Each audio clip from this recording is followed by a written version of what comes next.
ചിറകെനിക്കു വിശ്രമം. ക്രിസ്തുവിൻ ശബ്ദം ഞാൻ ശ്രവിക്കുമേ, നിന്നുടെ പാതയിലെന്നുമേ നാളെന്നും അതിൽ നടന്നു ഞാൻ തേജസ്സിൻ തീരത്തെത്തുമേ. നാളെന്നും അതിൽ നടന്നു ഞാൻ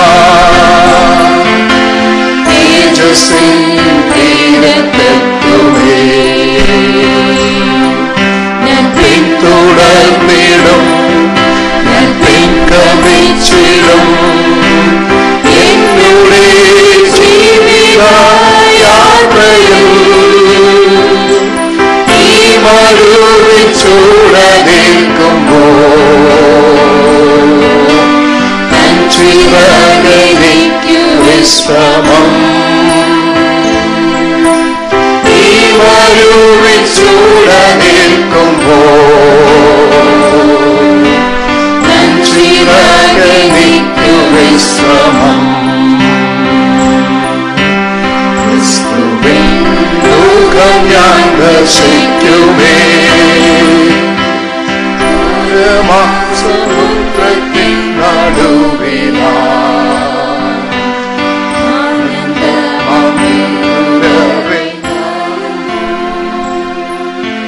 പൊന്മുഖം പ്രത്യാശയിലുറവിടം.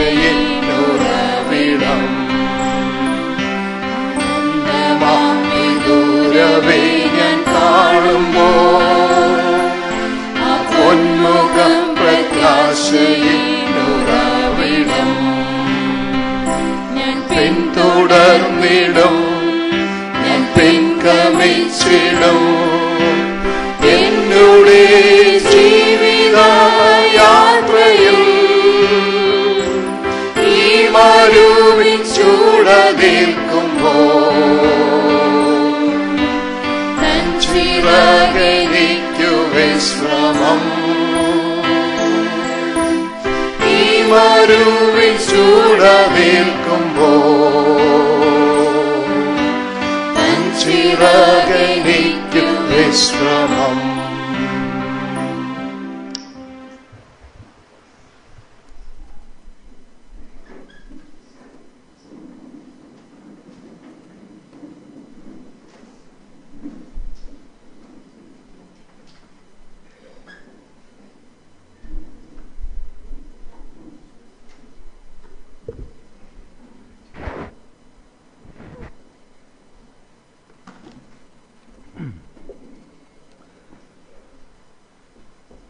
Before CFC started in my house 43 years ago,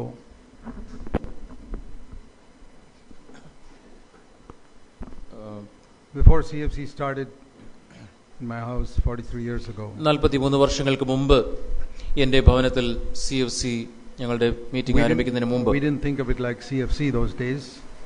ആ CFC എന്ന കാര്യത്തെക്കുറിച്ച് ചിന്തിച്ചിരുന്നില്ല. We were just a few people who were fed up with our own Christian life, defeated life. ഞങ്ങളുടെ ക്രിസ്തീയ ജീവിതത്തിന്റെ പരാജയപ്പെട്ട ജീവിതത്തെക്കുറിച്ച് ആ രീതിയിൽ ഭാരപ്പെട്ടുകൊണ്ടിരുന്ന കുറച്ച് ആളുകൾ മാത്രമായിരുന്നു ഞങ്ങൾ. And we did not find around us any church that was preaching everything Jesus taught.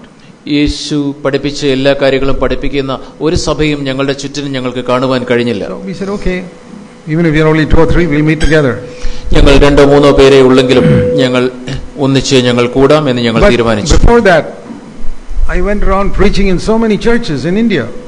എന്നാൽ അതിനു മുമ്പ് ഇന്ത്യയിലുള്ള പല സഭകളിലും പോയി ഞാൻ പ്രസംഗിച്ചുകൊണ്ടിരുന്ന ഒരു കാലഘട്ടം. I was very discouraged with the response I got from wherever I went. ഞാൻ എവിടെയൊക്കെ പോയോ ആ പോയ സ്ഥലങ്ങളിലൊക്കെ എനിക്ക് കിട്ടിയ ആ ഒരു പ്രതികരണം കൊണ്ട് ഞാൻ വളരെ നിരാശനായിരുന്നു. That time the Lord gave me a verse in Ezekiel 33. യെഹെസ്കേലിന്റെ പുസ്തകം 33-ാം അധ്യായത്തിൽ നിന്ന് ആ സമയത്ത് ദൈവം എനിക്കൊരു വാക്യം തന്നു. Which told me not to get discouraged. നീ നിരാശപ്പെടേണ്ട എന്നാണ് ദൈവം എന്നോട് പറഞ്ഞത്. Because these Old Testament prophets had the same experience. ഈ പഴയ നിയമ കാലഘട്ടത്തിലെ പ്രവാചകന്മാർക്കും ഇതേ അനുഭവം ഉണ്ടായിരുന്നു എന്ന് ദൈവം എന്നെ ഓർമ്മിപ്പിച്ചു. Ezekiel 33 verse 30 to 33. യെഹെസ്കേൽ 33-ാം അധ്യായം 30 മുതൽ 33 വരെയുള്ള വാക്യങ്ങൾ. You son of man, your fellow citizens are talking about you by the walls and in the doorways in the houses. മനുഷ്യപുത്ര, നിന്റെ സ്വജാതിക്കാർ മതിലുകൾക്കരികത്തും വീട്ടുവാതിൽക്കലും വെച്ച് നിന്നെക്കുറിച്ച് സംഭാഷിച്ചു. They are saying, come, let us hear what the message from the Lord is. യഹോവയിൽ നിന്നുള്ള അരുളപ്പാട് എന്തെന്ന് വന്ന് കേൾക്കുവീൻ എന്ന് തമ്മിലും ഓരോരുത്തൻ. And they come to you as people come and sit before you as people and hear your words. അവര് സംഘം കൂടി വരുന്നത് പോലെ നിന്റെ അടുക്കൽ വന്ന് അവര് വചനങ്ങളെ കേൾക്കുന്നു. എന്റെ ജനം. But they won't do them because they go after the lustful desires in their mouth and their heart goes after their gain. എന്നാൽ അവര് അവയെ ചെയ്യുന്നില്ല. വായ കൊണ്ട് അവർ വളരെ സന്തോഷം കാണിക്കുന്നു, ഹൃദയമോ ദുരാഗ്രഹത്തെ പിന്തുടരുന്നു. And you are just like a nice sensual song by one who has got a beautiful voice and plays well on an instrument. നീ അവർക്ക് മധുരസ്വരവും വാദ്യ നൈപുണ്യവുമുള്ള ഒരുത്തന്റെ പ്രേമഗീതം പോലെ ഇരിക്കുന്നു. They hear your words but they won't practice them. അവർ നിന്റെ വചനങ്ങളെ കേൾക്കുന്നു, പക്ഷെ ചെയ്യുന്നില്ല. But when it comes to pass, as it surely will, they'll know that a prophet was in their midst. എന്നാൽ അവൻ അവിടെ വരുമ്പോൾ, അത് സംഭവിക്കുമ്പോൾ, ഇതാ അത് വരുന്നു, അവർ തങ്ങളുടെ ഇടയിൽ ഒരു പ്രവാചകൻ ഉണ്ടായിരുന്നു എന്ന് അറിയും. So that encouraged me. അത് എന്നെ ഉത്സാഹിപ്പിച്ചു. That it was not a waste of time to proclaim the truth, even if a lot of people didn't listen to it. ഈ സത്യങ്ങളെ കേൾക്കുവാനായിട്ട് താല്പര്യമില്ലാത്ത ആളുകളോട് ഈ കാര്യങ്ങൾ പറയുമ്പോൾ അതൊരു സമയത്തിന്റെ പഴക്കലാണ് എന്ന് എനിക്ക് മനസ്സിലായി. In that crowd God may find one. In that crowd God may get one person. ഒരുപക്ഷേ ആ ആൾക്കൂട്ടത്തിനിടയിൽ ഒരു വ്യക്തിയായിരിക്കും ദൈവം And കാണുന്നത്. that's what God is looking for. ദൈവം അതാണ് നോക്കുന്നത്. Because that's how Jesus went around in his day, picking up one here, one there. യേശു തന്റെ കാലഘട്ടത്തിൽ അവിടെ ഒരു വ്യക്തിയെ, ഇവിടെ ഒരു വ്യക്തിയെ അന്വേഷിച്ചുകൊണ്ടാണ് യേശു പോയത്. And that's how he got those 11 disciples. അങ്ങനെയാണ് ആ 11 ശിഷ്യന്മാരെ യേശുവിന് കിട്ടിയത്. When you think of it, നമുക്ക് അതിനെക്കുറിച്ച് ആലോചിക്കാം. 11 people, unknown people, he changed the world for 2000 years. ഈ 11 അറിയപ്പെടാത്ത ആളുകളിലൂടെയാണ് ലോകത്തെ ഈ കഴിഞ്ഞ 2000 വർഷമായി ദൈവം കീഴ്മേൽ മറിച്ചത്. What influence did those fishermen have? ആ മുക്കുവന്മാർക്ക് എന്ത് സ്വാധീനമായിരുന്നു ഉണ്ടായിരുന്നത്? But how did Christianity spread around the world? For 2000 years it's gone on. ഇതാ 2000 വർഷങ്ങളായി എങ്ങനെയാണ് ക്രിസ്തീയത ഈ ലോകം മുഴുവൻ ഇപ്രകാരം അത് പടർന്നത്? How is it even in this year there are still people proclaiming the narrow way? ഈ വർഷവും എന്തുകൊണ്ടാണ് ഈ ഇടുക്കമുള്ള വഴി പ്രസംഗിച്ചുകൊണ്ട് ആളുകൾ ചിലരെങ്കിലും ഉണ്ടത്?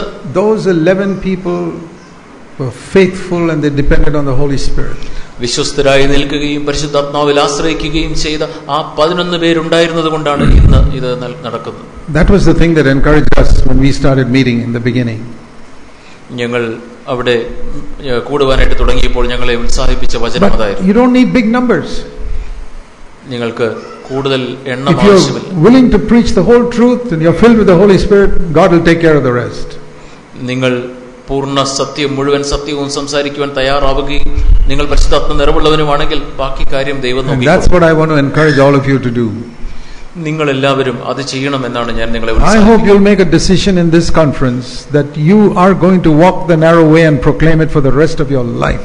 നിങ്ങൾ ഇടുക്കമുള്ള ഒരു വഴിയിലൂടെ നടക്കുമെന്നും നിങ്ങളുടെ ജീവിതത്തിന്റെ വരുന്ന നാളുകളിൽ അത് തന്നെ നിങ്ങൾ പ്രസംഗിക്കുമെന്നും നിങ്ങൾ തീരുമാനിച്ചു. And that you will seek the power of the Holy Spirit every day in order to do this. ഇപ്രകാരം ചെയ്യുവാനായിട്ട് ഓരോ ദിവസവും നിങ്ങൾ പരിശുദ്ധാത്മാവിന്റെ നിറവിനായിട്ട് അന്വേഷിക്കുന്നു എന്നും നിങ്ങൾ തീരുമാനിക്കുക. Luke, when he wrote the gospel, ലൂക്കോസ് സുവിശേഷം എഴുതിയപ്പോൾ, afterwards he wrote Acts of the Apostles.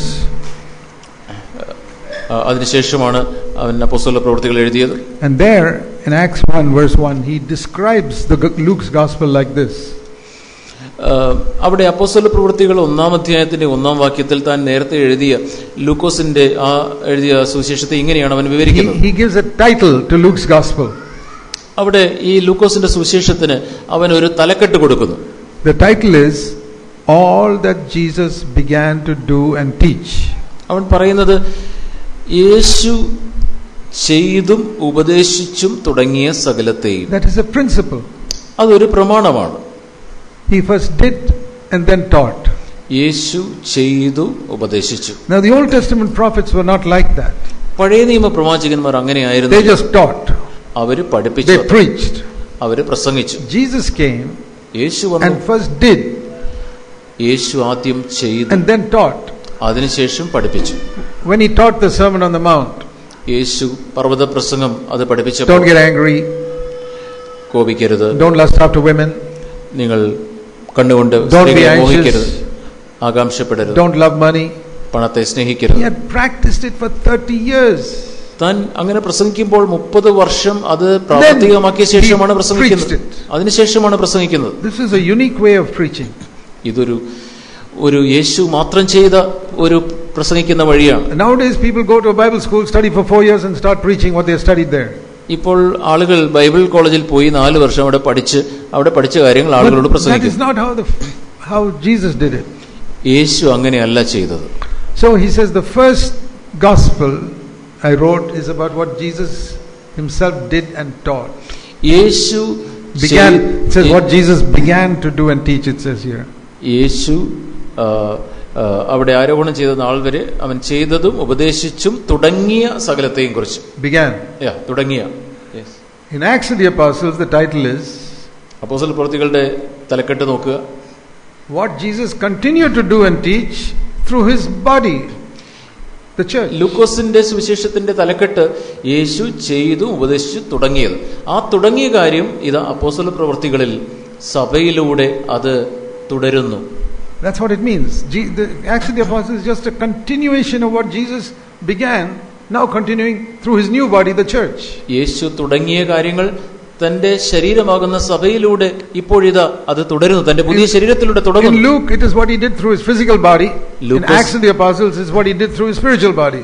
ലൂക്കോസിൽ തന്റെ ഭൗതികമായ ശരീരത്തിലൂടെ യേശു ചെയ്തത് ഉപദേശിച്ചത്, എന്നാൽ ഇതാ അപ്പോസ്തല പ്രവൃത്തികളിൽ സഭയാകുന്ന ശരീരത്തിലൂടെ. In our CFC churches that must be our testimony, what Jesus is continuing to do and teach in the 21st century through his body in CFC.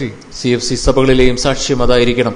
നമ്മിലൂടെ 21ാം നൂറ്റാണ്ടിൽ ചെയ്തതും ദൈവം ചെയ്തതും what Jesus continued to do, യേശു തുടർന്ന് ചെയ്യുന്ന കാര്യങ്ങൾ, and teach, തുടർന്ന് പഠിപ്പിക്കുന്ന കാര്യങ്ങൾ. First do, then teach. ആദ്യം ചെയ്യുക, അതിനെ തുടർന്ന് He did not teach what he had not done. താൻ പഠിപ്പിക്കാത്ത കാര്യം, താൻ ചെയ്യാത്ത കാര്യം താൻ പഠിപ്പിച്ചില്ല. That's how Jesus did it. അങ്ങനെയാണ് യേശു ചെയ്തത്. It's very important to remember that. നിങ്ങൾ അത് ഓർക്കേണ്ടത് വളരെ പ്രാധാന്യമാണ്. Lord, I want to live the life. ദൈവമേ, എനിക്ക് അങ്ങനെയുള്ള ഒരു ജീവിതം ജീവിക്കണം. And then from my life I must speak what you have worked in me. കർത്താവേ, ഞാൻ അങ്ങനെ ജീവിച്ച ശേഷം ആ ജീവിതത്തിലൂടെ ദൈവം എന്നിൽ പ്രവർത്തിച്ച കാര്യങ്ങൾ എനിക്ക് പങ്കുവെക്കണം. If I haven't reached the top of the mountain, എനിക്ക് ഒരു മലയുടെ ഉച്ചിയിൽ ഞാൻ എത്തിയിട്ടില്ല എങ്കിൽ I can still tell people like Paul said, follow me as I follow Christ. പൗലോസ് പറയുന്നത് പോലെ എനിക്ക് പറയുവാനായിട്ട് കഴിയും, എന്നെ നിങ്ങൾ പിൻപറ്റുന്നത് പോലെ, ഞാൻ കർത്താവിനെ പിൻപറ്റുന്നത് പോലെ നിങ്ങൾ എന്നെ പിൻപറ്റുക. When can I start preaching, do not be anxious about anything? ഒന്നിനെക്കുറിച്ചും വിചാരപ്പെടരുത് എന്ന് എനിക്ക് എപ്പോഴാണ് പ്രസംഗിക്കുവാൻ കഴിയുക? If I wait till I have accomplished it, I may spend my whole life and never preach it. ഞാൻ അത് പൂർണ്ണമായി ആ മലയുടെ ഉച്ചിയിൽ എത്തിയിട്ടാണ് എങ്കിൽ എന്നാണ് ചിന്തിക്കുന്നെങ്കിൽ നമുക്ക് ഒരിക്കലും അങ്ങനെ പറയുവാൻ കഴിയില്ല. Then we can only preach it after going to heaven. അത് സ്വർഗ്ഗത്തിൽ പോയതിനു ശേഷം മാത്രമേ അങ്ങനെയെങ്കിൽ പ്രസംഗിക്കുവാൻ കഴിയൂ. I can say I haven't reached that top yet. നമുക്ക് ഇങ്ങനെ പറയാം, ഞാൻ ആ ഔന്നത്യത്തിൽ ആ മലയുടെ ഉച്ചിയിൽ എത്തിയിട്ടില്ല, but I'm getting there. എന്നാൽ ഞാൻ മുമ്പോട്ട് പോയിക്കൊണ്ടിരിക്കുന്നു. Every year is better and better and better. ഓരോ വർഷവും അത് കുറച്ചുകൂടെ മെച്ചമാകും. Becoming less and less anxious. ഞാൻ കുറച്ചുകൂടെ എന്റെ ആകാംക്ഷ അത് കുറഞ്ഞു വരുന്നു. I'm following Paul like he followed Jesus. യേശുവിനെ പൗലോസ് പിൻപറ്റിയതുപോലെ ഞാൻ യേശുവിനെ പിൻപറ്റുന്നു. I'm following godly men like Paul. പൗലോസിനെ പോലെയുള്ള ദൈവഭക്തരെ ഞാൻ പിൻപറ്റുന്നു. And you must be a godly example for other people to follow, like you follow Christ. നിങ്ങൾ ക്രിസ്തുവിനെ എപ്രകാരം പിൻപറ്റുന്നുവോ അതുപോലെ മറ്റുള്ളവർക്ക് നിങ്ങളെ പിൻപറ്റുവാൻ ഒരു ദൈവഭക്തിയുള്ള മാതൃകയായിരിക്കണം നിങ്ങൾ. Every true servant of God must be able to say, follow me as I follow Christ. ഞാൻ ക്രിസ്തുവിനെ പിൻപറ്റുന്നത് പോലെ നിങ്ങളും എന്നെ പിൻപറ്റുക എന്ന് എല്ലാ യഥാർത്ഥ ക്രിസ്തീയ പ്രവർത്തകർക്കും പറയുവാനായിട്ട് കഴിയണം. You have heard many preachers from many denominations. നിങ്ങൾ അനേക സഭാ വിഭാഗങ്ങളിൽ നിന്ന് അനേക പ്രസംഗകരെ നിങ്ങൾ കേട്ടിട്ടുണ്ട്. Have you ever heard a preacher say that? അങ്ങനെ ഏതെങ്കിലും ഒരു പ്രസംഗകർ പറയുന്നത് നിങ്ങൾ കേട്ടിട്ടുണ്ടോ? Follow me as I follow Christ. ഞാൻ ക്രിസ്തുവിനെ പിൻപറ്റുന്നത് പോലെ നിങ്ങൾ എന്നെ പിൻപറ്റുക. See the way I live. ഞാൻ ജീവിക്കുന്നത് നിങ്ങൾ കാണുക. I'm not perfect. ഞാൻ പൂർണ്ണനല്ല. I've not become like Christ. ഞാൻ ക്രിസ്തുവിനെ പോലെ ആയിട്ടില്ല. But I'm following people like Paul. എന്നാൽ ഞാൻ പൗലോസിനെ പോലെയുള്ള ആളുകളെ ഞാൻ and other godly men. ഞാൻ മറ്റ് ദൈവഭക്തരായ ആളുകളെ പിൻപറ്റുന്നു. Who are ahead of me. അവരെന്റെ മുമ്പിലുണ്ട്. Who are following Christ. അവർ ക്രിസ്തുവിനെ പിൻപറ്റുന്നു. I am behind them. ഞാൻ അവരുടെ പുറകിലുണ്ട്. I admit that. ഞാൻ പുറകിലാണെന്ന് സമ്മതിക്കുന്നു. They are in college, I am in first standard. അവർ കോളേജിലാണ്, ഞാൻ ഒന്നാം ക്ലാസ്സിലാണ്. But I am going the same way. എന്നാൽ അവർ പോകുന്ന ആ വഴിയിൽ തന്നെയാണ് ഞാൻ പോകുന്നത്. I am going to get there. ഞാൻ അവിടെ എത്തും.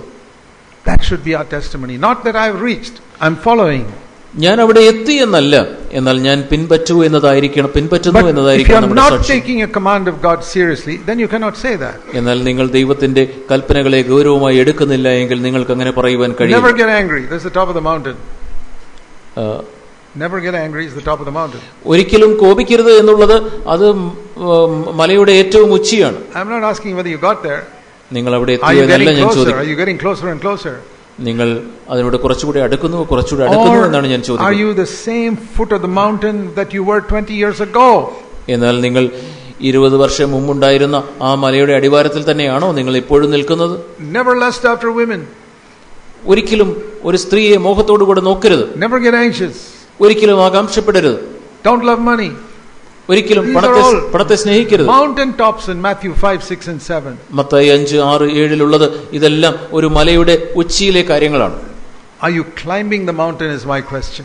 എന്റെ നിങ്ങളോടുള്ള ചോദ്യം, നിങ്ങൾ ഈ മല കയറിക്കൊണ്ടിരിക്കുകയാണോ? Not have you become like Jesus. നിങ്ങൾ യേശുവിനെ പോലെ ആയോ എന്നല്ല. But are you following in that pursuit to become like him? എന്നാൽ യേശുവിനെ പോലെ ആകുവാനുള്ള ആ ഒരു ലക്ഷ്യം വെച്ചുകൊണ്ട് നിങ്ങൾ മുമ്പോട്ട് ആഞ്ഞുകൊണ്ടിരിക്കുകയാണോ, പോയിക്കൊണ്ടിരിക്കുകയാണോ? That is the man who can say, follow me as I follow Christ. അങ്ങനെയുള്ള ഒരു മനുഷ്യന് ഞാൻ ക്രിസ്തുവിനെ പിൻപറ്റുന്നത് പോലെ നിങ്ങൾ എന്നെ പിൻപറ്റുക എന്ന് പറയുവാൻ കഴിയും. In other words, every year there must be a progress in your life, just like you see your child going from first standard to second standard to third standard. നിങ്ങളുടെ കുഞ്ഞ് 1ാം ക്ലാസ്സിൽ നിന്ന് 2ാം ക്ലാസ്സിലേക്കും 3ാം ക്ലാസ്സിലേക്കും മുന്നേറുന്നത് പോലെ നിങ്ങളുടെ ജീവിതത്തിൽ ഓരോ വർഷവും ഇപ്രകാരമുള്ള ഒരു പുരോഗതി ഉണ്ടാവണം. Imagine a 5-year-old, you ask a 5-year-old, what is your aim in life? ഒരു 5 വയസ്സുള്ള കുഞ്ഞിനോട് നിന്റെ ജീവിതത്തിലെ ലക്ഷ്യം എന്താണ് എന്ന് ചോദിച്ചാൽ, I want to get a PhD. എനിക്കൊരു PhD കിട്ടണം. Have you got it? അവൻ കിട്ടിയോ? You ask him next year, have you got it? അടുത്ത വർഷം ചോദിക്കുക, നിനക്ക് കിട്ടിയോ? Last year you told me you're going to get a PhD. കഴിഞ്ഞ വർഷം നീ പറഞ്ഞല്ലോ നിനക്ക് PhD എടുക്കണമെന്നാണ്. No, I haven't got it, but I've come to second standard. I'm getting there one day. ഞാനിപ്പോ 2ാം ക്ലാസ്സിലേക്ക് പോകുന്നു, ഞാൻ ഒരു ദിവസം അവിടെ എത്തും. You ask him after 10 years. 10 വർഷം കഴിഞ്ഞ് ചോദിക്കും. No, I haven't got there yet, but I've finished school and I got to college now. ഞാനിപ്പോ 10 വർഷം കഴിഞ്ഞ് ചോദിക്കുമ്പോ ഞാൻ അവിടെ എത്തിയിട്ടില്ല, പക്ഷെ ഞാനിപ്പോ സ്കൂൾ കഴിഞ്ഞു, ഞാൻ കോളേജിലേക്ക് പോകുന്നു. One day he gets it. ഒരു ദിവസം അവിടെ എത്തുന്നു. But if he's a lazy person in first standard, second standard, not even studying properly, he'll never get there. എന്നാൽ 1ാം ക്ലാസ്സിലും 2ാം ക്ലാസ്സിലും 3ാം ക്ലാസ്സിലും ഒക്കെ വളരെ മടിയനായിട്ട് ഒന്നും പഠിക്കാത്തവനാണെങ്കിൽ അവൻ ഒരിക്കലും അവിടെ എത്തില്ല. None of you will want a child like that. അങ്ങനെയുള്ള ഒരു കുഞ്ഞിനെ നിങ്ങൾ ആരും ആഗ്രഹിക്കുന്നില്ല. See how eager all of you are to get your children to study graduate and postgraduate study. How eager you are. നിങ്ങളുടെ കുഞ്ഞുങ്ങൾ അവർ പഠിക്കണം, അവർ ഗ്രാജുവേഷനും പോസ്റ്റ് ഗ്രാജുവേഷനും ഒക്കെ ചെയ്യണമെന്ന് നിങ്ങൾ ആഗ്രഹിക്കുന്നു. Don't you think God as a father is also eager to have children like that? ദൈവം അപ്രകാരം പിതാവായ ദൈവത്തിനും അങ്ങനെയുള്ള മക്കൾ ഉണ്ടാകണം ദൈവം ആഗ്രഹിക്കുന്നില്ല. How would you feel about a lazy child of yours who's not interested in education at all? വിദ്യാഭ്യാസത്തിൽ ഒട്ടും താല്പര്യമില്ലാത്ത മടിയനായ നിങ്ങളുടെ ഒരു കുഞ്ഞിനെ നിങ്ങൾ എന്താണ് grief it will bring to your heart.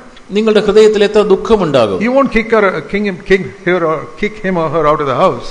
നിങ്ങളുടെ വീട്ടിൽ നിന്ന് ആ വ്യക്തിയെ നിങ്ങൾ പുറത്താക്കുകയില്ല. No, but you'll be grieved. എന്നാൽ നിങ്ങൾക്ക് ഉള്ളിൽ ദുഃഖമുണ്ടാകും. That is exactly how God feels about a lot of his children. അനേക ക്രിസ്ത്യാനികളെ കുറിച്ച് ദൈവത്തിന് ഇതുപോലെ തന്നെയാണ് ദൈവത്തിന് തോന്നുന്നത്. And I want to tell you something, if you are in fellowship with the heart of God, you will feel like that yourself about some of God's children. നിങ്ങൾക്ക് ദൈവത്തിന്റെ ഹൃദയത്തെ നിങ്ങൾക്കും ഒരു ദൈവത്തിന്റെ ഹൃദയ സ്പന്ദനം നിങ്ങൾക്ക് അറിയാമെങ്കിൽ ദൈവത്തിന്റെ ചില മക്കളെ കുറിച്ച് നിങ്ങൾക്കും അങ്ങനെ തന്നെ മനസ്സിലാക്കാൻ കഴിയും. You won't be angry with them, but you'll be grieved about them. നിങ്ങൾക്ക് അവരെ കുറിച്ച് അവരോട് നിങ്ങൾക്ക് കോപമല്ല, നിങ്ങൾക്ക് അവരെ ഓർക്കുമ്പോൾ നിങ്ങൾക്ക് ദുഃഖമുണ്ട്. That's how Paul felt about so many of the churches he wrote to. താൻ ലേഖനം എഴുതിയ അനേക സഭകളെ കുറിച്ചും പൗലോസിന് അങ്ങനെയാണ് തന്റെ ഹൃദയത്തിൽ തോന്നിയത്. See what he writes in Galatians. Galatia ലേഖനത്തിൽ താൻ എഴുതുന്നത് ശ്രദ്ധിക്കുക. Galatians in chapter 4. ഗലാത്യ ലേഖനം 4-ാം അധ്യായം and 19. 19-ാമത്തെ വാക്യം. My children with whom I am again in labor until Christ is formed in you. ക്രിസ്തു നിങ്ങളിൽ ഉരുവാകുവോളം ഞാൻ പിന്നെയും പ്രസവവേദനപ്പെടുന്നവരായ എൻ്റെ കുഞ്ഞുങ്ങളെ. I don't think any man can ever understand the labor pains a woman goes through. ഒരു സ്ത്രീ കടന്നു പോകുന്ന പ്രസവ വേദനയെക്കുറിച്ച് ഒരു പുരുഷനും ഒരിക്കലും മനസ്സിലാക്കാൻ We can only read about it and hear about it. It's a very painful experience. നമുക്ക് വായിക്കുവാനായിട്ട് കഴിയും, അതിനെക്കുറിച്ച് കേൾക്കുവാൻ കഴിയും, പക്ഷേ അതൊരു വളരെ വേദനയുള്ള അനുഭവമാണ്. Paul takes that as the type of pain he is feeling, that these Galatians are not really becoming more like Christ. ഈ ഗലാത്യ വിശ്വാസികൾ ക്രിസ്തുവിനെ പോലെ കൂടുതലാകുന്നില്ല എന്നതിനെക്കുറിച്ച് പൗലോസിന്റെ ഉള്ളത്തിലെ വേദനയെ കുറിച്ച് പറയുമ്പോൾ ഈ ഒരു വേദനയാണ് പൗലോസ് ഓർപ്പിക്കുന്നത്. It's not enough that we are growing spiritually. നാം ആത്മീയമായി വളരുന്നു എന്ന് മാത്രമല്ല, we must have a concern for those younger to us in the church. നമ്മുടെ സഭയിലുള്ള നമ്മേക്കാൾ ചെറുപ്പമുള്ള ആളുകൾ അവരും വളരണമെന്ന് നമുക്കൊരു താല്പര്യം ഉണ്ടാകണം. Like a woman has a labor pain for this baby to be born. ഒരു അമ്മയ്ക്ക് തൻ്റെ കുഞ്ഞ് അത് ജനിക്കണം എന്നുള്ള ഒരു പ്രസവ വേദന പോലെ, if you are a little mature Christian, that you have a concern that more and more people should become like Jesus Christ in your church. നിങ്ങൾ ഒരു പക്വതയുള്ള ക്രിസ്ത്യാനിയാണെങ്കിൽ നിങ്ങളുടെ സഭയിലുള്ള കൂടുതൽ ആളുകൾ അവർ ക്രിസ്തുവിന്റെ സ്വഭാവത്തിന് അനുരൂപരായി തീരണമെന്ന ഒരു ആഗ്രഹം നിങ്ങൾക്കുണ്ടാകണം. For example, when you hear of the sisters meeting together and all they do is gossip about other people. നിങ്ങൾ സഹോദരിമാരുടെ ഒരു മീറ്റിംഗ് സഹോദരിമാര് കൂടുമ്പോൾ അവരിങ്ങനെ മറ്റുള്ളവരെ കുറിച്ച് കിംവദന്തി പറയുന്ന ആളുകൾ മാത്രമാണെങ്കിൽ, instead of sharing something edifying that will build up the other sisters, മറ്റ് സഹോദരിമാരെ ഉത്സാഹിപ്പിച്ച് അവരെ പണിയുന്നതിന്റെ കാര്യങ്ങളൊന്നുമല്ല അവർ പങ്കുവയ്ക്കുന്നത്. Instead of saying, oh, have you heard about this gossip about that other person? ആ വ്യക്തിയെക്കുറിച്ച് ഈ കാര്യം കേട്ടിട്ടുണ്ടോ, ആ കാര്യം കേട്ടോ എന്ന് പറഞ്ഞ് ഇങ്ങനെ, that should bring a grief to your heart that look at the condition of these people, they are listening so much in CFC and they are still like this. അങ്ങനെയുള്ള ആളുകളെ നിങ്ങൾ കാണുമ്പോൾ അവർ CFCയിൽ എത്രയധികം ഈ കാര്യങ്ങളെ കേൾക്കുന്നു, എന്നാലും ഇപ്പോഴിങ്ങനെ പരദൂഷണം പറഞ്ഞ് അവർ സമയം പഴക്കുകയാണല്ലോ. And they look at others to judge them. മറ്റുള്ളവരെ നോക്കി അവരെ ന്യായം വിധിക്കുന്നു. Is the blouse and sari matching? ബ്ലൗസും സാരിയും അത് ചേരുന്നുണ്ടോ? Are they wearing jewelry? അവര് ആഭരണം ധരിക്കുന്നുണ്ടോ? Instead of wondering, are they becoming more Christ-like? അവര് കൂടുതൽ ക്രിസ്തുവിന്റെ സ്വഭാവത്തിന് അനുരൂപരാകുന്നുണ്ടോ എന്നല്ല അവര് നോക്കുന്നത്. Something is wrong. അങ്ങനെയെങ്കിൽ എന്തോ ഒരു കുഴപ്പമുണ്ട്. Something is seriously wrong in CFC churches. അങ്ങനെയെങ്കിൽ CFC സഭകളിൽ ഗൗരവമായ എന്തൊക്കെയോ പ്രശ്നങ്ങളുണ്ട്. We need a revival. നമുക്ക് ഒരു ഉണർവ് ആവശ്യമാണ്. We need to have the Holy Spirit move in our midst and bring conviction of sin. നമ്മുടെ മധ്യത്തിൽ പരിശുദ്ധാത്മാവ് നമ്മുടെ മധ്യത്തിലൂടെ കടന്നു വന്ന് പാപത്തെക്കുറിച്ചുള്ള ബോധ്യം നമ്മുടെ ഹൃദയത്തിൽ ഉണ്ടാകും. Our own sin. നമ്മുടെ തന്നെയുള്ള പാപം. See, Paul says about in 2 Corinthians 12. 2 കൊരിന്ത്യർ 12-ാം അധ്യായത്തിൽ പൗലോസ് പറയുന്നത് നിങ്ങൾ നോക്കുക. Verse 21. 2 കൊരിന്ത്യർ 12-ന്റെ you know the Corinthians, there was a lot of sin among the Corinthians. കൊരിന്ത്യയിലുള്ള വിശ്വാസികളിൽ പലതരത്തിലുള്ള പാപങ്ങൾ ഉണ്ടായിരുന്നു. But it was a church Paul planted. എന്നാൽ പൗലോസ് സ്ഥാപിച്ച ഒരു സഭയാണ്. And he stayed there for 1.5 years, we read in Acts 18. അപ്പോസ്തല പ്രവൃത്തികൾ 18-ാം അധ്യായത്തിൽ നാം വായിക്കുന്നു, അവൻ അവിടെ 1.5 വർഷം അവൻ അവിടെ ഉണ്ടായിരുന്നു. And he says in 2 Corinthians 12:21, 2 കൊരിന്ത്യർ 12:21, I am afraid God will humble me when I come before you, because I'll mourn over those who have sinned in the past, not repented of the impurity, immorality, sensuality that they have practiced. ഞാൻ വീണ്ടും വരുമ്പോൾ എൻ്റെ ദൈവം എന്നെ നിങ്ങളുടെ ഇടയിൽ താഴ്ത്തുവാനും പാപം ചെയ്തിട്ട് തങ്ങൾ പ്രവർത്തിച്ച അശുദ്ധി, ദുർനടപ്പ്, ദുഷ്കാമം എന്നിവയെക്കുറിച്ച് മാനസാന്തരപ്പെടാത്ത പലരെയും ചൊല്ലി ഖേദിക്കുവാനും സംഗതി വരുമോ എന്ന് ഞാൻ ഭയപ്പെടുന്നു. Some of you sitting here are elder brothers. ഇവിടെ ഇരിക്കുന്ന ചിലർ മൂപ്പന്മാരായ ആളുകളാണ്. You've been elders in the church for a number of years. നിങ്ങൾ ചില വർഷങ്ങളായി സഭയിലെ മൂപ്പന്മാരാണ്. Please examine yourself with this verse. ഈ ഒരു വാക്യം നിങ്ങൾ എടുത്ത് നിങ്ങളെ തന്നെ നിങ്ങൾ പരിശോധിക്കുക. Can you say, when you look at your congregation, നിങ്ങളുടെ സഭയിലെ ആളുകളെ നോക്കിക്കൊണ്ട് നിങ്ങൾക്ക് ഇങ്ങനെ പറയും, God humbles you, ദൈവം നിങ്ങളെ എന്നെ താഴ്ത്തുവാൻ ഇടയാകുമോ? and that you mourn because of those who have not repented of their sin. തങ്ങളുടെ പാപങ്ങളെക്കുറിച്ച് മാനസാന്തരപ്പെടാത്ത പലരെയും ചൊല്ലി ഖേദിക്കുവാൻ കരയുവാൻ ഇടയാകുമോ? And God humbles you. He's not talking about God humbling them. God's humbling you. അവരെ അല്ല ദൈവം താഴ്ത്തുന്നത്, നിങ്ങളെ ദൈവം താഴ്ത്തുന്നു എന്നാണ് അവിടെ വായിക്കുന്നത്. Why should God humble Paul when the Corinthians are like that? കൊരിന്ത്യർ ഇങ്ങനെ പെരുമാറുന്നത് കൊണ്ട് പൗലോസിനെ എന്തിനാണ് ദൈവം താഴ്ത്തുന്നത്? It's like this. അതിങ്ങനെയാണ്. If your children, the teacher calls you up one day and says, your 10-year-old son is behaving very badly in school. നിങ്ങളുടെ സ്കൂളിലെ അധ്യാപിക നിങ്ങളെ വിളിച്ചിട്ട് പറയുന്നു, നിങ്ങളുടെ 10 വയസ്സുള്ള ഈ മകൾ സ്കൂളിൽ വളരെ മോശമായി പെരുമാറുന്നു. What do you say? നിങ്ങൾ എന്താ പറയുക? That's my son, don't talk to me. Go and talk to him. അത് എന്റെ മോനാ, നിങ്ങൾ അവനോട് സംസാരിക്കുക, എന്നോടൊന്നും പറയണ്ട. അങ്ങനെ പറയുമോ? നിങ്ങൾ will feel humbled. നിങ്ങൾക്ക് ചെറുതാകുന്നത് പോലെ തോന്നും. What a shame, my son is behaving like that. എന്റെ മകൻ അങ്ങനെ പെരുമാറുന്നു, എന്തോ ദുഃഖകരമായ കാര്യം. Is that the way you feel about people in your church? നിങ്ങളുടെ സഭയിലെ ആളുകളെ കുറിച്ച് നിങ്ങൾക്ക് അങ്ങനെ തോന്നാറുണ്ടോ? That's how Paul felt. പൗലോസിന് അങ്ങനെയാണ് തോന്നിയത്. God is telling Paul, ദൈവം പൗലോസിനോട് പറയുന്നു, Paul, look at this church you planted. പൗലോസേ, നീ സ്ഥാപിച്ച ഈ സഭയെ നീ നോക്കുക. You are the elder of this church. ഈ സഭയുടെ മൂപ്പൻ നീയാണ്. But look at the condition of this Corinthian church. എന്നാൽ ഈ കൊരിന്തിലുള്ള ഈ വിശ്വാസികളുടെ അവസ്ഥ നിങ്ങൾ നോക്കുക. Look at the immorality and impurity going on there. അവിടെ നടക്കുന്ന അശുദ്ധി, അവിടെ നടക്കുന്ന ഈ ദുഷ്കാമ പ്രവൃത്തികൾ നീ നോക്കുക. Paul is like the father. ദൈവം ഒരു പിതാവിനെ, പൗലോസ് ഒരു പിതാവിനെ പോലെയാണ്. And he is humbled. പൗലോസിന് തന്നെ താഴ്ത്തുന്നു. Because the teacher is showing something wrong in his children. തന്റെ മക്കളിൽ ചില തെറ്റുകളെ കാണിക്കുമ്പോൾ ഒരു പിതാവ് തന്നെ താഴ്ത്തുന്നത് പോലെ. This is a true servant of God. യഥാർത്ഥത്തിലുള്ള ഒരു ദൈവദാസൻ ഇപ്രകാരമുള്ളവനാണ്. You know, like Jesus said, oh Jerusalem, Jerusalem, wept over Jerusalem, how many times I wanted to gather you together. യെരുശലേമേ യെരുശലേമേ എന്ന് ചൊല്ലി എത്ര പ്രാവശ്യം ഞാൻ നിന്നോട് പറഞ്ഞു എന്ന് പറഞ്ഞ് യേശു വിലപിക്കുന്നത് പോലെ. Can you imagine Jesus weeping over backslidden Pharisees? പിന്മാറ്റത്തിൽ പോയ പരീശന്മാരെ ഓർത്ത് യേശു വിലപിക്കുന്നതിനെ കുറിച്ച് നിങ്ങൾക്ക് ചിന്തിക്കുവാൻ കഴിയുമോ? It's very easy to say, I want to be like Jesus. എനിക്ക് യേശുവിനെ പോലെ ആകണം എന്ന് പറയുന്നത് വളരെ എളുപ്പമാണ്. But this is how he was. This is how he was. എന്നാൽ ഇങ്ങനെയായിരുന്നു യേശു. And Paul had some of that spirit. പൗലോസിന് അങ്ങനെയുള്ള ഒരു ആത്മാവുണ്ടായിരുന്നു. And it's only such people whom God can use to once again proclaim the narrow way. അങ്ങനെയുള്ള ആളുകളെ മാത്രമാണ്, അവരെ ഉപയോഗിച്ച് മാത്രമാണ് ദൈവത്തിന് വീണ്ടും ഈ ഒരു ഇടുക്കമുള്ള വഴി പ്രസ്താവിക്കുവാൻ ഉപയോഗിക്കുവാൻ കഴിയും. You may be walking the narrow way. ഒരുപക്ഷെ നിങ്ങൾ ഇടുക്കമുള്ളൊരു വഴി നടക്കുന്ന വ്യക്തിയായിരിക്കും. Everybody in your church is going the broad way. എന്നാൽ നിങ്ങളുടെ സഭയിലെ ആളുകൾ ഒരു വിശാലമായ വഴിയിൽ പോകുന്നു. You say, well, that doesn't bother me. I'm walking the narrow way. അത് എനിക്ക് ഒരു പ്രശ്നമല്ല എന്ന് പറഞ്ഞ് നിങ്ങൾ ഞാൻ ഇടുക്കുവഴിയിൽ പോകുന്നതിൽ നിങ്ങൾ തൃപ്തിയടയുന്നവരാണ്. That's not how Jesus felt when he wept over Jerusalem. എന്നാൽ താൻ യെരൂശലേമിനെ കുറിച്ച് വിലപിച്ചപ്പോൾ യേശുവിന് അങ്ങനെയല്ല തോന്നിയത്. And that's not how Paul felt when he looked at the Corinthians. കൊരിന്തിയിലെ വിശ്വാസികളെ നോക്കിയപ്പോൾ പൗലോസിന് അങ്ങനെയല്ല തോന്നിയത്. See, that's a very selfish way of living. Oh, I'm going okay. I don't care if people in the church are not following that way or not.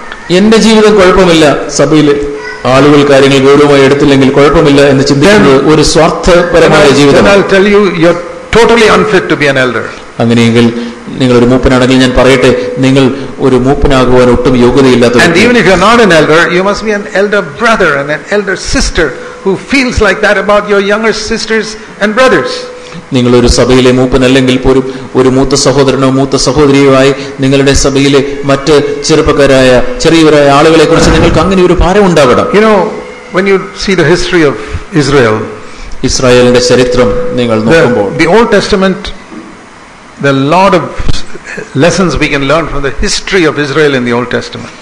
ഇസ്രായേലിന്റെ ചരിത്രത്തിൽ നിന്ന് പഴയ നിയമത്തിൽ നിന്ന് നമുക്ക് പല കാര്യങ്ങൾ നമുക്ക് പഠിക്കുവാനായിട്ട്. For example, ഉദാഹരണത്തിന് the book of Joshua is something like the Acts of the Apostles. യോശുവയുടെ പുസ്തകം അപ്പോസ്തല പ്രവൃത്തികളെ പോലെയാണ്. Great revival. അവിടെ വളരെ ഉണർവുണ്ടാവും. They come into the land of Canaan and they destroy all the enemies. അവര് കനാൻ ദേശത്തേക്ക് അവർ വന്ന് എല്ലാ ശത്രുക്കളെയും തോൽപ്പിക്കുന്നു. But then what happened after that? എന്നാൽ അതിനുശേഷം എന്താണ് സംഭവിച്ചത്? Very similar to what Paul told the Ephesian elders. എഫേസ്യയിലെ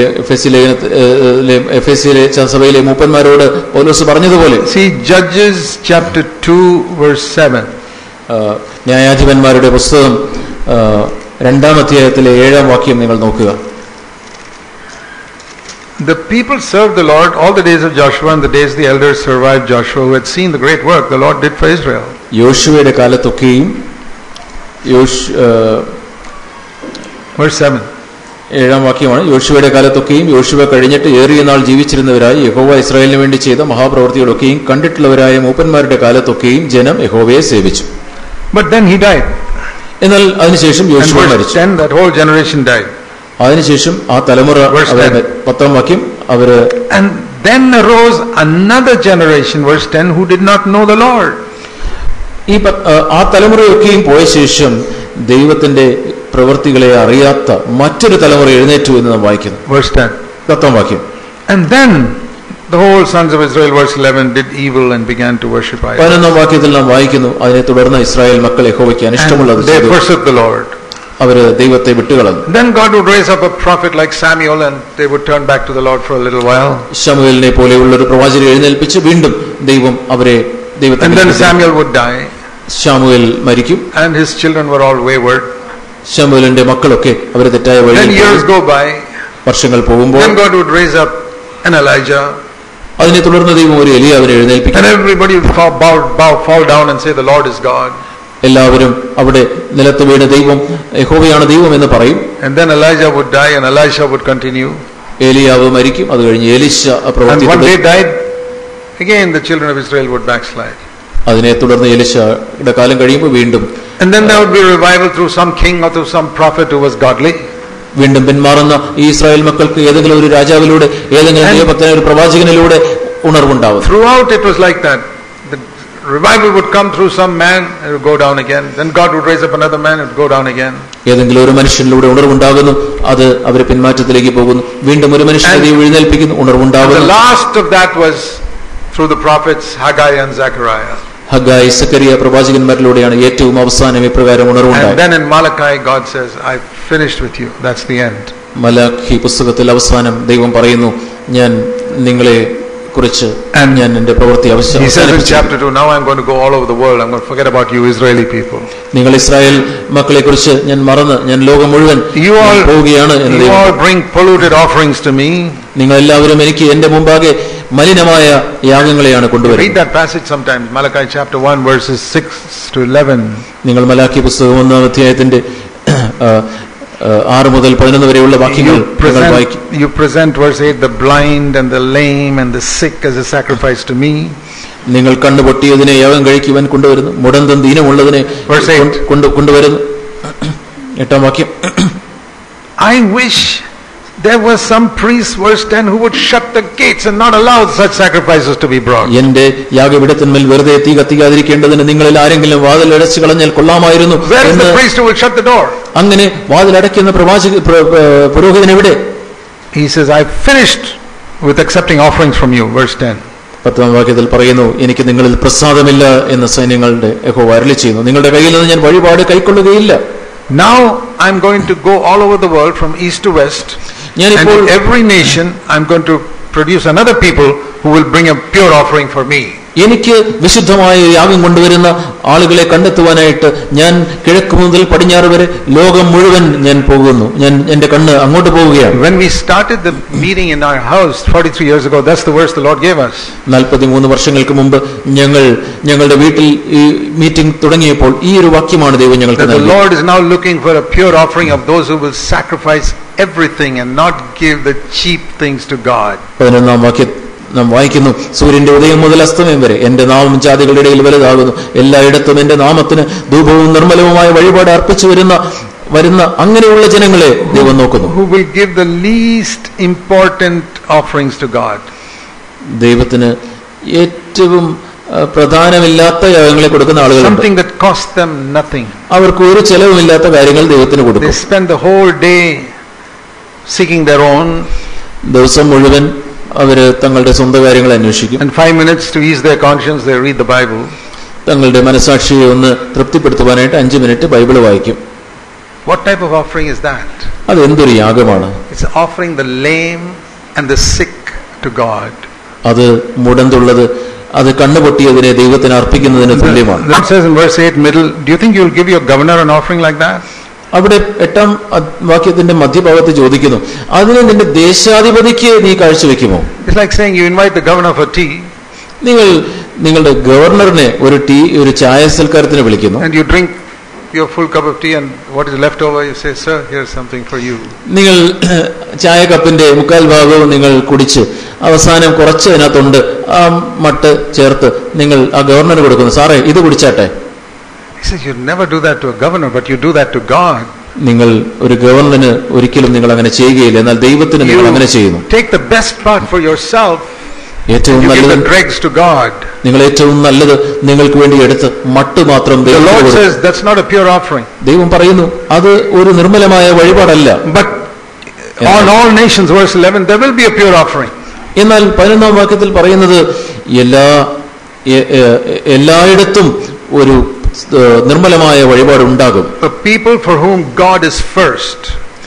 ദൈവം തങ്ങൾക്ക് ഒന്നാമതായിരിക്കുന്ന ഒരു ജനം. Who they will not give the dregs of their life and their time to God.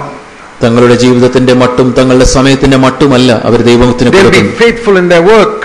അവരുടെ ജോലിയിൽ അവർ വിശ്വസ്തരാണ്. I'm not saying they'll neglect their work. തങ്ങളെ ഏൽപ്പിച്ചിരിക്കുന്ന ജോലി അത് ഉഴപ്പുമെന്നല്ല ഞാൻ പറയുന്നത്. I used to tell people, if you're working in an office and they're paying you for 8 hours of work, നിങ്ങൾ ഒരു ഓഫീസിലാണ് ജോലി ചെയ്യുന്നത്, അവര് ആ 8 മണിക്കൂറിന് വേണ്ടി നിങ്ങൾക്ക് ശമ്പളം തരുന്നെങ്കിൽ don't go around preaching the gospel during those 8 hours. ആ 8 മണിക്കൂറിനിടയിൽ നിങ്ങൾ സുവിശേഷം പ്രസംഗിച്ചുകൊണ്ട് നടക്കരുത്. That's not what they are paying you for.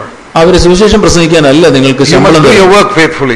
നിങ്ങളുടെ ജോലി നിങ്ങൾ വിശ്വസിക്കുക. And then you can preach the gospel at other times. നിങ്ങൾക്ക് അതിനുശേഷമുള്ള സമയം നിങ്ങൾ സുവിശേഷം പ്രസംഗിക്കുക. In the workplace you preach the gospel by your life.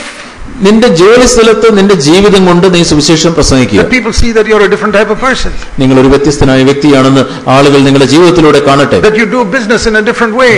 നിങ്ങളുടെ ബിസിനസ് വ്യത്യസ്തമായ രീതിയിലാണ് നിങ്ങൾ ചെയ്യുന്നത് എന്ന് ആളുകൾ കാണട്ടെ. I remember a story I heard.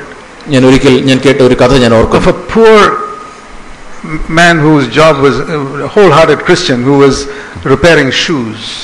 ഒരു പൂർണ്ണ ഹൃദയമുള്ള ഒരു ക്രിസ്ത്യാനി, അവൻ ഷൂസ് ശരിയാക്കുക ആയിരുന്നു അവന്റെ ജോലി. In England. ഇംഗ്ലണ്ടിലാണ്. So he had a little helper who would help him, small boy. അവന് ഇപ്രകാരം ഈ ചെരുപ്പ് കുത്തിക്ക് അവനെ സഹായിക്കുവാനായിട്ടുള്ള ഒരു ബാലൻ അവനോടൊപ്പം ഉണ്ടായിരുന്നു. One day the boy said, ഒരു ദിവസം ഈ ബാലൻ പറഞ്ഞു, Sir, why do you use the best leather to repair the soles of these shoes? ഈ ഷൂസിന്റെ അടിയിലുള്ള സോളൊക്കെ ശരിയാക്കാനായിട്ട് നിങ്ങൾ എന്തിനാണ് ഏറ്റവും നല്ല ഈ ലെതർ ഉപയോഗിക്കുന്നത്? See, if you use some cheap leather, it'll wear out quickly, they'll come back again quickly, we'll get our job, we'll get more money. ബുദ്ധിയുള്ള ഈ ബാലൻ പറഞ്ഞു, ഈ കുറച്ചുകൂടെ ഇത്ര നല്ലതല്ലാത്ത ലെതർ ഉപയോഗിച്ചാൽ കുറച്ച് കഴിയുമ്പോൾ പെട്ടെന്ന് അത് തേഞ്ഞ് അവർ വീണ്ടും നമ്മുടെ അടുത്ത് വരില്ലേ? Our business will increase. നമ്മുടെ ഈ ബിസിനസ് കുറച്ചുകൂടെ മെച്ചപ്പെടും. So he said, son, I'm not doing this to make a lot of money. അവൻ ഈ ബാലനോട് പറഞ്ഞു, മോനെ, ഞാൻ ഒത്തിരി പൈസ ഉണ്ടാക്കാൻ വേണ്ടിയല്ല ഈ business. When I stand at the judgment seat of Christ, ഞാൻ ക്രിസ്തുവിന്റെ ന്യായാസനത്തിന് മുമ്പാകെ നിൽക്കുമ്പോൾ there'll be a big pile of shoes next to the throne. അവിടെ ദൈവത്തിന്റെ സിംഹാസനത്തിനടുത്ത് വലിയൊരു കൂമ്പാരം ഷൂസ് ഉണ്ടാവും. All the shoes I repaired. ഞാൻ റിപ്പയർ ചെയ്ത ഷൂസുകളെല്ലാം. The Lord will pick out each one by one. ദൈവം ഓരോ ഷൂസ് എടുത്ത് നോക്കും. And say, John, why did you repair the shoe like this? അപ്പൊ ദൈവം ചോദിക്കും, ജോൺ, നീ എന്തിനാ ഈ ഷൂസ് ഇങ്ങനെ നന്നാക്കിയത്? That was not good for a Christian to do a cheap work like that. ഒരു ക്രിസ്ത്യാനി എന്ന നിലയ്ക്ക് നീ അങ്ങനെ ഒരു മോശമായ പണി ചെയ്യുന്നത് നല്ലതല്ല. He said, son, that's what I am concerned about, not how much money I make now. മോനെ, ഞാന് എത്ര പണം ഇവിടെ ഉണ്ടാക്കുന്നു എന്നല്ല എന്റെ ചിന്ത. ഞാൻ അതാണ് ചിന്തിക്കുന്നത്. ദൈവത്തിന്റെ ന്യായാസനത്തിന് മുമ്പാകെ, ക്രിസ്തുവിന്റെ ന്യായാസനത്തിന് മുമ്പാകെ എന്നോട് ദൈവം എന്താണ് ചോദിക്കുന്നത്? He wasn't reading the Bible the whole day. He was earning his living by repairing shoes. താൻ ഈ ഷൂസ് നന്നാക്കിക്കൊണ്ടാണ് താൻ തന്റെ ജീവിതം കഴിച്ചത്. അതുകൊണ്ട് അവൻ ആ ദിവസം മുഴുവൻ ബൈബിൾ വായിച്ചുകൊണ്ടല്ല ഇരുന്നത്. But look at his life.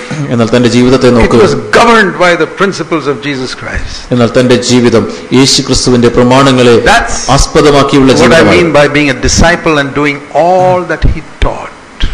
ഒരു ശിഷ്യനായി യേശു പഠിപ്പിച്ച എല്ലാ കാര്യങ്ങളും ചെയ്യുക എന്നതുകൊണ്ട് ഞാൻ അതാണ് അർത്ഥമാക്കിയത്. I want to offer a pure offering to the Lord that will be acceptable to him in the final day.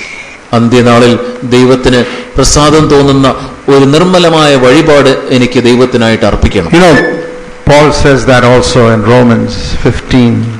റോമാലേഖനം 15-ാം അധ്യായത്തിൽ പൗലോസ് ആ കാര്യം പറയുന്നു. Verse 16. റോമാലേഖനം 15-16 വാക്യം. He says, I am a priest offering the Gentiles to God, and I wanted to become acceptable to God, sanctified by the Holy Spirit. ഈ ജാതികൾ അവര് പരിശുദ്ധാത്മാവിനാൽ വിശുദ്ധീകരിക്കപ്പെട്ട് ദൈവത്തിന്റെ മുമ്പാകെ അവരായിരിക്കണം എന്ന് പൗലോസ് ആഗ്രഹിക്കുന്നു. He says, that's my offering, that God will accept it. 15-ാം വാക്യമാണ്. ജാതികൾ എന്ന വഴിപാട് പരിശുദ്ധാത്മാവിനാൽ വിശദീകരിക്കപ്പെട്ട് പ്രസാദമായി തീരുവാൻ ഞാൻ ദൈവത്തിന്റെ സുവിശേഷ ഘോഷണം പുരോഹിതനായി അനുഷ്ഠിച്ചു. All our work, which should be our attitude, that it will be acceptable to God. നമ്മുടെ എല്ലാ പ്രവർത്തനങ്ങളിലും ഇതായിരിക്കണം നമ്മുടെ മനോഭാവം, അത് ദൈവത്തിന് പ്രസാദകരമായി തീരണം. In every area of our life. നമ്മുടെ ജീവിതത്തിന്റെ എല്ലാ മേഖലയിലും. Paul told Timothy in 2 Timothy 2. പൗലോസ് തിമോത്തിയോസിനോട് 2 തിമോത്തിയോസ് 2-ാം അധ്യായത്തിൽ ഇങ്ങനെ വായിക്കുന്നു. In all your work, verse 15, make sure that God will approve of your work. 15-ാം വാക്യത്തിൽ നാം ഇവിടെ വായിക്കുന്നു, നിന്റെ എല്ലാ ജോലിയിലും നിന്റെ വേലയിൽ ദൈവത്തിന് കൊള്ളാകുന്നവനായി നിൽക്കുവാൻ ശ്രമിക്കുക. My brothers and sisters, whatever work you're doing in a hospital or a factory or a business or in a school, anywhere. ഹോസ്പിറ്റലിലാകട്ടെ, ഫാക്ടറിയിലാകട്ടെ, ബിസിനസ് ആകട്ടെ, സ്കൂൾ ആകട്ടെ, നിങ്ങൾ ചെയ്യുന്ന ജോലി എന്താണെങ്കിലും say, Lord, I want all of my work to be approved by you. കർത്താവേ, ഞാൻ ചെയ്യുന്ന എല്ലാ ജോലിയും അങ്ങേക്ക് പ്രസാദമുള്ള, അങ്ങയുടെ മുമ്പാകെ കൊള്ളാകുന്നതായി തീരണം. Not that I do something just to show people that the work is done. ആളുകൾ കാണുവാനായിട്ട് ജോലി തീർന്നു എന്ന് കാണിക്കുവാനല്ല. It's very different from doing it in a way that will be acceptable to God. അത് ദൈവത്തിന് കൊള്ളാകുന്നതായി ചെയ്യുന്നതും തമ്മിൽ വളരെ വ്യത്യാസമുണ്ട്. I'm just giving you an example of how those who walk the narrow way, their way of life is completely different from that of most Christians. ഇങ്ങനെ ഇടുക്കമുള്ള വഴിയിലൂടെ പോകുന്ന ആളുകളുടെ ജീവിതം മറ്റ് ക്രിസ്ത്യാനികളിൽ നിന്നും വളരെ വ്യത്യസ്തമായിരിക്കും. That's what I'm trying to show you. അതാണ് ഞാൻ നിങ്ങളെ കാണിച്ചുകൊണ്ടിരിക്കുന്നത്. And I trust that we will be people who will live this narrow way. ഈ ഒരു ഇടുക്കമുള്ള വഴിയിലൂടെ മുമ്പോട്ട് പോകുന്നവരായി നാം മുമ്പോട്ട് പോകണം എന്നാണ് ഞാൻ ആഗ്രഹിക്കുന്നത്. നമുക്ക് പ്രാർത്ഥിക്കാം. Heavenly Father, സ്വർഗ്ഗസ്ഥനായ പിതാവേ, we don't want to just understand these things, but to be challenged by the Holy Spirit to live like this for the rest of our life. കർത്താവേ, ഞങ്ങൾ ഈ സത്യങ്ങൾ കൊണ്ടുവരും വെല്ലുവിളിക്കപ്പെട്ട ആളുകൾ മാത്രമായിട്ടല്ല ഇവിടുന്ന് പോകുന്നുണ്ടത്. കർത്താവെ, ഞങ്ങളുടെ വരുന്ന കാലത്തെ ജീവിതം മുഴുവൻ ഈ സത്യങ്ങളിൽ പിടിക്കപ്പെട്ട് അതനുസരിച്ച് മുമ്പോട്ട് പോകുവാൻ ഞങ്ങളെ സഹായിക്കണമേ. We don't want to have any regret when we stand before you. കർത്താവെ, അങ്ങയുടെ മുമ്പാകെ നിൽക്കുമ്പോൾ ഞങ്ങൾ ലജ്ജിക്കേണ്ട, ദുഃഖിക്കേണ്ട വരരുത് കർത്താവെ. That we walk the narrow way and proclaim the narrow way. കർത്താവെ, ഞങ്ങൾ ഈ ഇടുക്കമുള്ള വഴിയിലൂടെ നടക്കുകയും ഈ ഇടുക്കമുള്ള വഴി ഞങ്ങൾ അത് പ്രസംഗിക്കുകയും ചെയ്തു. Whether people see it or not or appreciate it or not makes no difference. കർത്താവെ, ആളുകൾ അത് അംഗീകരിച്ചില്ലെങ്കിലോ, കർത്താവെ, ആളുകൾ അതിനെ അഭിനന്ദിച്ചില്ലെങ്കിലോ ഞങ്ങൾക്കത് പ്രശ്നമല്ല. Help us to live before your face. കർത്താവെ, അങ്ങയുടെ മുമ്പാകെ ജീവിക്കുവാൻ ഞങ്ങളെ സഹായിക്കണമേ. In Jesus' name. ഞങ്ങൾ യേശുവിന്റെ നാമത്തിൽ പ്രാർത്ഥിക്കുന്നു. Amen. ആമേൻ.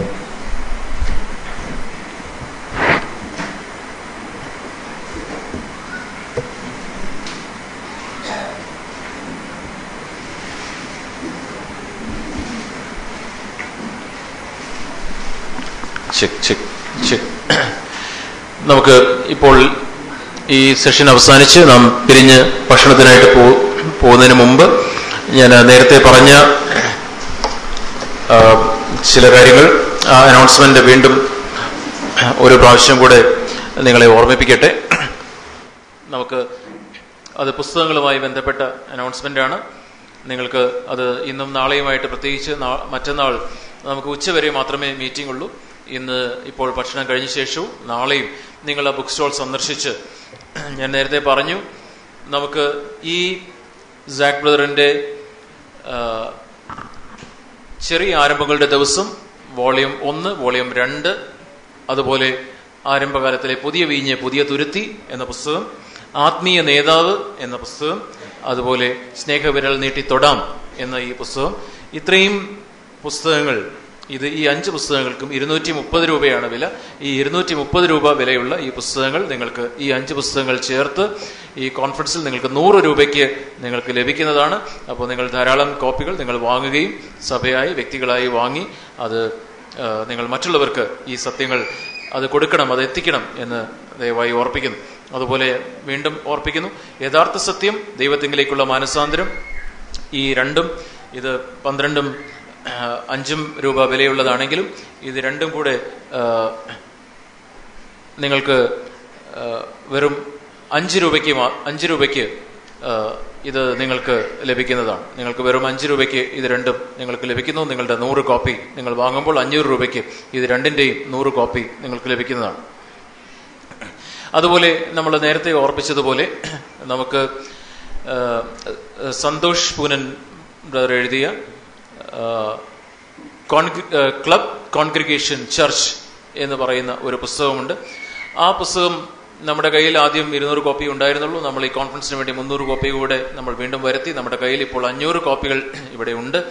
നമുക്ക് നേരത്തെ പറഞ്ഞു 10 രൂപയ്ക്കാണ് നമുക്കിവിടെ ലഭിച്ചത്. 10 രൂപയ്ക്ക് തന്നെ ഈ പുസ്തകം വളരെ വ്യക്തമായി യഥാർത്ഥത്തിലുള്ള സഭയെക്കുറിച്ച് പ്രതിപാദിക്കുന്ന പുസ്തകമാണ്. മറ്റുള്ളവരുടെ കയ്യിൽ എത്തിക്കുവാനായിട്ട് ഈ പുസ്തകങ്ങളും ധാരാളമായി നിങ്ങൾ വാങ്ങി 10 രൂപയ്ക്കുള്ള പുസ്തകം ബൾക്കായിട്ട് അല്ലാതെയും നിങ്ങൾക്ക് വാങ്ങി മറ്റുള്ളവർക്ക് അത് കൊടുക്കുവാനായിട്ട് ഉപയോഗിക്കണം എന്ന് ഓർപ്പിക്കുന്നു.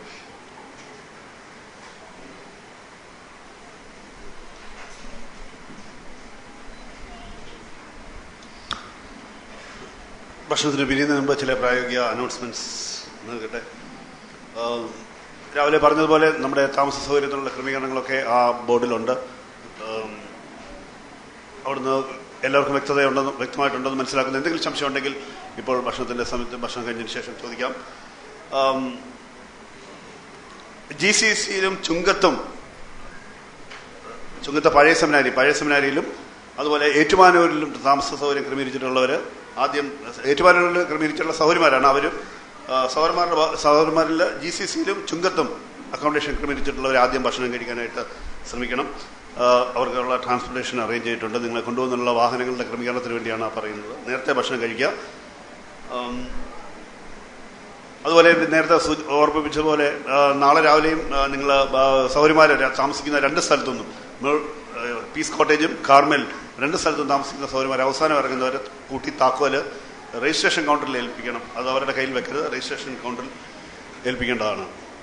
ഭക്ഷണത്തെ സംബന്ധിച്ചൊരു കാര്യം പറയാനുണ്ട്. അത് ഉച്ചയ്ക്ക് പറഞ്ഞു, അത് ശ്രദ്ധിച്ച് കാണുമെന്ന് വിചാരിക്കും. എന്നാൽ ചിലരെങ്കിലും അത് പൂർണ്ണമായിട്ട് മനസ്സിലാക്കിയിട്ടില്ല എന്ന് അറിയാൻ സാധിച്ചു.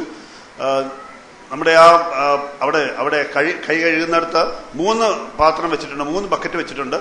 3ആയിട്ട് അവിടെ ഇടണം. പ്ലേറ്റ് ഒരു ബക്കറ്റിലിടണം. പേപ്പറിലുള്ള വേസ്റ്റ് മാത്രം വടിച്ച ഒരു ബക്കറ്റിലിടണം. പേപ്പർ മാത്രം